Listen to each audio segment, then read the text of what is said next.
Tear-jerking moment, Ukraine fans bellow national anthem before Scotland clash. Ukraine players and fans bellowed out their national anthem in emotional scenes at Hampden Park before their World Cup play-off against Scotland. It was their first competitive international fixture since the Russian invasion of Ukraine back in February, and the ongoing devastation to their native country has left players feeling devastated. Premier League stars such as Alexander Zinchenko, Vitaly Mykolenko and Andriy Yarmolenko, who vowed to continue playing while soldiers defended their country, were included in the starting eye for the clash on Wednesday. And there was not a dry eye in the stadium when the players made their way out onto the pitch. The 11 Ukraine starting players could be seen with the blue and yellow flags draped around their shoulders as they joined each other by linking arms, while fans held up hundreds of flags in the crowd. And it was no surprise to see emotions running high as the footballers and supporters struggled to hold back their tears, singing their country's anthem with pride and deafening vocals.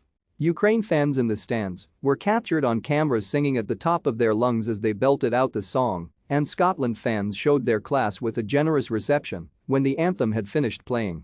Aside from a charity fixture against Borussia Mönchengladbach in May, some Ukraine players hadn't played for months amid the suspension of Ukrainian top-flight football. But the call to represent their country was never going to be turned down with a place at the World Cup in Qatar later this year on the line. Zinchenko was visibly overwhelmed when he spoke in a press conference on Tuesday, with the Man City full-back reduced to tears at one point as he described what the game meant to the players and representing the millions of displaced Ukrainians who have been forced to leave their nation behind. When it comes to football, the team, we have our own dream. We want to go to the World Cup, want to give these incredible emotions to the Ukrainians because they deserve it so much at this very moment, he said. I am sure that the whole of Ukraine will be watching us. We will feel her support. We can talk a lot, but we need to prove everything on the field. We will try to make our people happy and proud. Alexander Petrikov, the head coach of Ukraine, spoke of how he tried to motivate his players for the game, acknowledging that their minds were also focused on the events back home. It is very difficult. The boys think of their families at home, Petrikov said on Tuesday.